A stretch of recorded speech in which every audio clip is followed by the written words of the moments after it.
يسألونك عن الأهلة قل هي مواقيت للناس والحج وليس البر بأن تأتوا البيوت من ظهورها ولكن البر من اتقى وأتوا البيوت من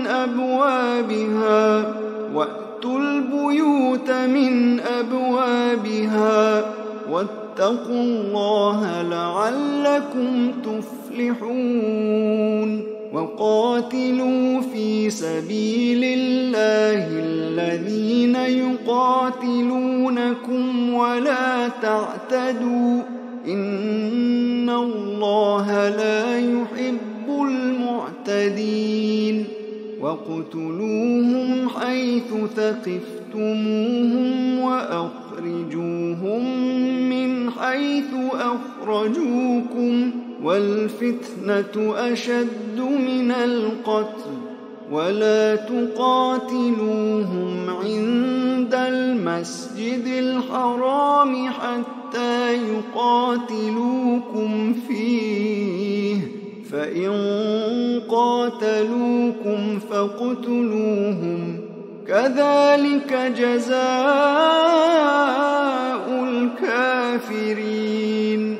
فَإِنِ انتهوا فَإِنَّ اللَّهَ غَفُورٌ رَّحِيمٌ وَقَاتِلُوهُمْ حَتَّى لَا تَكُونَ فِتْنَةٌ وَيَكُونَ الدِّينُ لِلَّهِ فَإِنِ انتهوا فَلَا عُدْوَانَ إِلَّا عَلَى الظَّالِمِينَ الشهر الحرام بالشهر الحرام والحرمات قصاص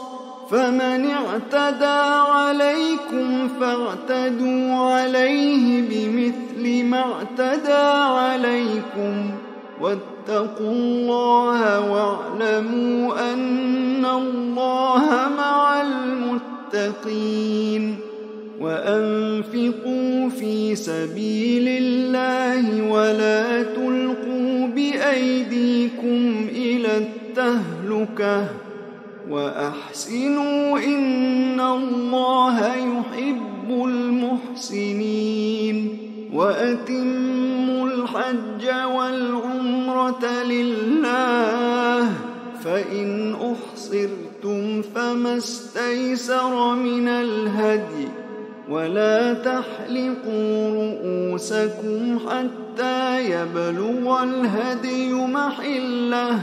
فمن كان منكم مريضا أو به أذى من رأسه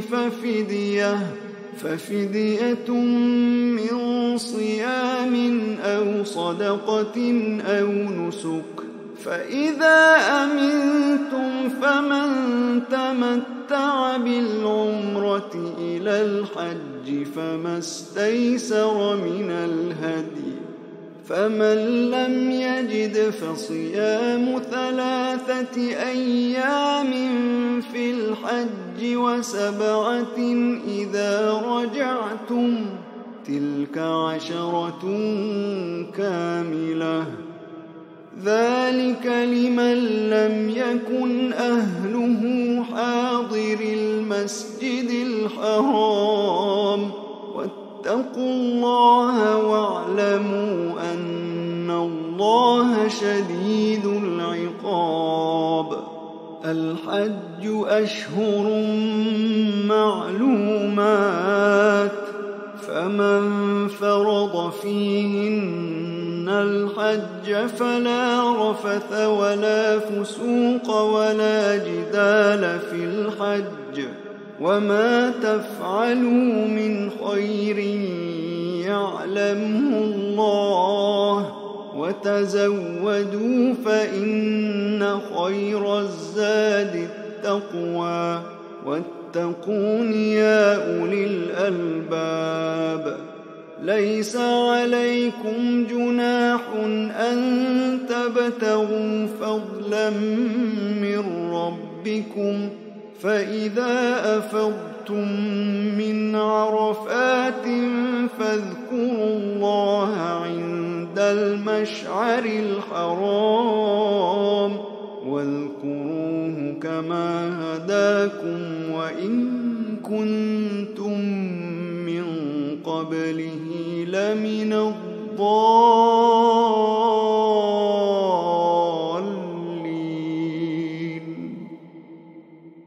ثم أفيضوا من حيث أفاض الناس واستغفروا الله إن الله غفور رحيم. فإذا قضيتم مناسككم فاذكروا الله كذكركم آباءكم أو أشد ذكرا. فمن الناس من يقول ربنا آتنا في الدنيا وما له في الآخرة من خلاق ومنهم من يقول ربنا آتنا في الدنيا حسنة وفي الآخرة حسنة وقنا عذاب النار. أولئك لهم نصيب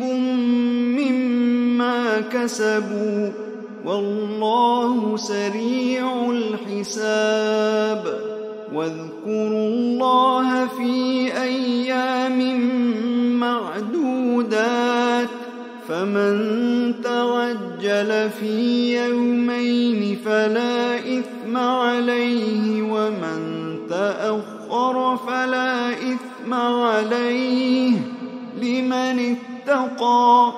واتقوا الله واعلموا أنكم إليه تحشرون. ومن الناس من يعجبك قوله في الحياة الدنيا ويشهد الله على ما في قلبه وهو ألد الخصام. وإذا تولى سعى في الأرض ليفسد فيها ويهلك الحرث والنسل والله لا يحب الفساد. وإذا قيل له اتق الله أخذته العزة بالإثم فحسبه جهنم ولبئس المهاد.